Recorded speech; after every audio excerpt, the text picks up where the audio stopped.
Hey, it's David Breslow here with you. I am the founder of Performance Success Strategies and author of Wired to Win.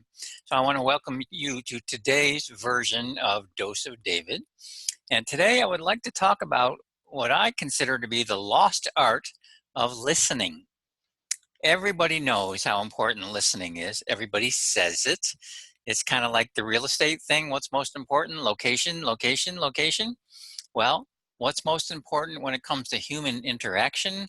Listening, listening, listening.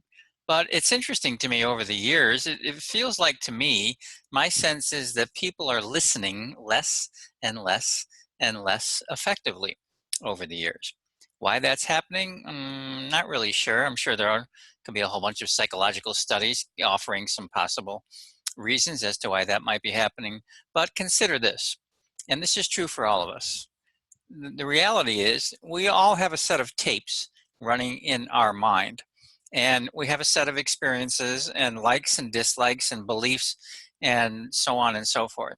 And what happens is we generally are listening to a couple of target words or target phrases and things like that. Now, those people who know me know I'm also an actor and also an acting coach. So what's really interesting to me as actors, and even good actors still struggle with this a bit, with acting properly and creating terrific scenes, you really must be able to listen to your scene partner, because it's the listening that creates the honest actions and reactions when you're talking to somebody. But what happens most of the time is many of the actors are waiting for their cue, because they know that I have a line and they know what the end of that line is, and they're waiting for me to say the word. And we do this in life as well. We're kind of waiting for the person we're talking to stop talking so that we can offer our input. We want to get our point across. We want to be the ones to talk about what we want to say and share our perspective. But when we do that, we're not really listening, are we? We're really not listening. It's more like we're just waiting to hear a keyword, or we hear a keyword that causes us to go into an assumption, which triggers that tape in our head that's already been there. And we hear that certain keyword and we go off on this assumption and interpretation. And many times that's just flat out off track. So this listening idea really requires open patience. Why can't we just sit there and openly listen and be receptive and just take in what the other person's saying? Because what so many of us do, because our minds are constantly working, right? So we're constantly evaluating. I like that. I don't like that. I agree. I disagree. I don't know what they're talking about. I've never heard that before. So while the person's talking, we have this running dialogue going on in our head. And it's all based on what I call circle one, which I'll get into in another video. But it's what I call circle one. It's that part of our mind that is completely tied in and attached to everything we already know. It's our, like I mentioned before, our life experience, our history, our attitudes, our beliefs, our fears, all that stuff it's tapping into. So let me give you an example of some really incredible listening. And this is not unusual. This particular example is a little bit, more on the deep end, but it's not atypical of the listening issues I encounter when I make phone calls to customer service people, let's say. And it could be any company, phone company, gas company, cable company, doesn't really matter. In this one instance, I have a company that I have been engaged with for a few years. And I discovered fairly recently that I was being charged for services that I didn't really need. I won't get into how all that happened, but I just discovered I was being charged for services I don't really need. So I called them to talk about it. They sent me over to somebody in billing. This guy answers the phone and he asks me why I'm calling. And the thing I say is, tell me what I'm being billed for so I know that I'm being billed for things that I'm actually using, services I actually need. Okay, so he goes over some of these things. One of them was a $100 charge. And I stopped him and I said, what is that $100 charge for? What am I paying for with that $100 charge? His response, oh, that's not a monthly charge, that's an annual fee. Okay, great. So I asked a second time. Okay, that's fine to know. But what I'm asking you is, what am I getting for that $100? What's the service I'm paying for? And he says the same thing again. Oh, that's not a monthly charge, Mr. Breslow. That's an annual charge. Okay. I'll ask you for a third time. What am I paying for when I pay you that $100? What am I getting? Well, I'm trying to explain to you that that's not a monthly fee. It's an annual fee. 3 times he's saying this now. And I'm sitting there going, really? Are you really? You're clearly not listening to me. I even said that to him. I said, you're not listening to my question. For whatever reason, you're making all sorts of assumptions about what you think I want to hear, which is what a lot of us do. And I said, I'm going to ask you again. So I asked him a 4th time, same question. What am I paying for when I pay you that $100? What is the service I'm paying for? Oh, you want to know what you're paying for? Oh, yeah, that's an annual fee that covers blah, blah, blah, blah, blah. And then when he told me what it was, I said, okay, thank you. Now I know what to tell you to do. Delete it. That's not a service I need. There's no way I should have been paying you that. It's a service I don't use. Oh, okay. And then he took care of it. But I'm only telling you this story because I'm pointing out the incredible gap in communication and listening. No matter, I asked literally 4 times I had to ask the question, which appeared to be very simple. To me, it might be a very simple question to you. But again, you must remember that all of us human beings are paying more attention to the tape that's playing in our heads, okay? And that's what we're attached to. That's what we know. So whatever buzzwords or keyword I might have said to him that caused his mind to go off on answering me that, oh, this is not a monthly charge, it's an annual fee. Okay, I clearly was not asking that. And you may be right in line with what I'm saying. You may go, yeah, I clearly know what you were asking, but how many times does simple communication turn into a mess?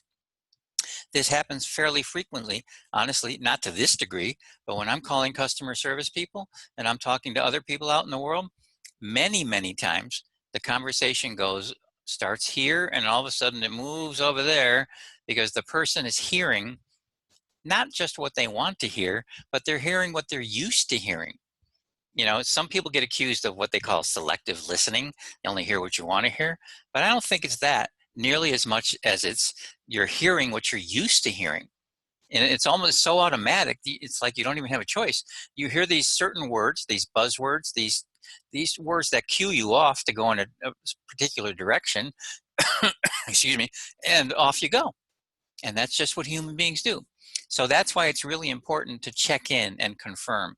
When you're having any kind of a dialogue or communication with someone, ask the question, could you repeat back to me, please, what you heard me say so I can make sure I expressed it properly? You always put the onus on yourself, not on them.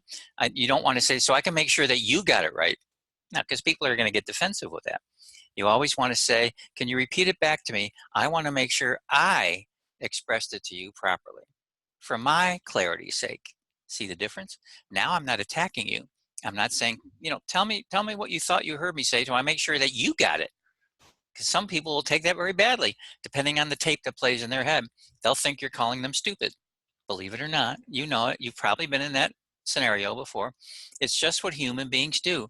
We are governed by this circle one tape that plays in our head. But the empowered person you've heard me talk about so often is not governed by that anymore. But most people who are not awake and aware and empowered in that way, they will run on those tapes and autopilot. I heard the word, they must be meaning this, and off they go in that direction. And what you're saying to them may not have that meaning or anywhere close to that meaning. So the art of listening. So the key to the art of listening is remaining open and relaxed mentally and emotionally.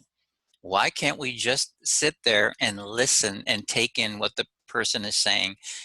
Our mind is always going to edit. It's always going to judge and label. That's okay. You can just recognize that that's happening. But while you're recognizing that, you're still listening to what the person's saying. And you don't need to cut them off. You can wait till they're done. It's a matter of patience. You know, we live in this world that's, you know, everybody's going, and everybody wants things short and quick and sound bites and all that stuff. We've lost our sense of patience. We've lost our sense of just being comfortable, sitting there listening to what somebody's saying. We don't have to agree with it. We don't have to be linked up to it. We don't have to buy it. Just listen. And when you're actually listening, you may be shocked at what your response is when you actually take in what somebody is saying. So the art of listening is something you can develop every single day if you choose to. So just begin, if you want to begin developing it, begin by telling yourself you're just going to remain open. You're just going to take an out breath and just listen. There's nothing else you have to do. It's the easiest thing to do. I tell the actors all the time, listening is the easiest thing to do to your scene partner. It's just that you're so concerned about your lines and remembering your lines, you're actually running through your lines in your head while the other person is talking. That's not good acting. That doesn't create compelling scenes. It just doesn't work. But if you can be with that person and listen, you will respond in a very human way. You will respond from an acting perspective, you will respond in a very natural, organic way that is completely appropriate and relevant to the character that you're playing. In life, you're not playing a character, so you will respond in an appropriate and relevant way as you, the human being, would respond and what's meaningful and relevant to you. But you can only do that if you are listening. So that really requires a moment of patience, and it's the way you begin. You got to catch it right at the beginning. Take that out breath and just tell yourself, I'm going to listen. I'm simply going to listen. What they say is what they say. I'm going to take it in, and when I take it in, I will respond in a way that's relevant to what I heard and the way that I heard it. And then you can engage in a really terrific conversation between two or more people when you do that. And then all of you will be much more comfortable saying, hey, just repeat back to me. I want to make sure I got the message I wanted to get across. I just want to make sure I was clear. And then they will repeat it to you.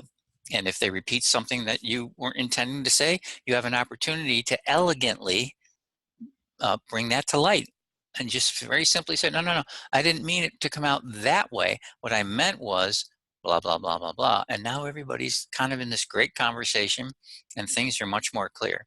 So really practice the art of listening. Look at your life in how many ways that listening, poor listening, gets in the way. Parents with their children, co-workers on the job, actors on a set, okay? Out with your friends and somebody says something and you automatically take it in a negative way and all of a sudden your mood changes. That's a listening issue. Did they mean what they said? Was your assumption about what they said accurate? You don't know. But because you're so attached to that circle one, what I call it, tape that runs in your head all the time, you're literally governed by it, that your knee-jerk reaction is going to be something to what you thought you heard. And yet that person may have not had that intention at all, but you don't know that. But because you're going to run right down the track that your circle one trigger took you to. Communication, communication, communication. Listening, listening, listening. Personally, I think the listening aspect of communication is as important or more important than anything else. If you can't listen properly and engage openly and receptively properly, the communication process is already got a buffer in it. It's already got an obstacle. So listening, a hugely important art and skill at any time in society. Because when you get two human beings together, there's communication, right? And when there's communication, there must be good listening. So Dave Breslow, thank you for hanging out and spending some time on this dose of David today.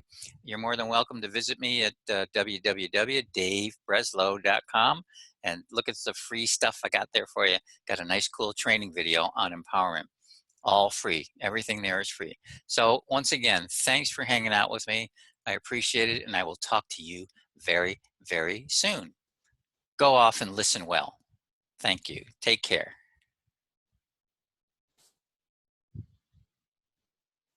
Once again, not looking at the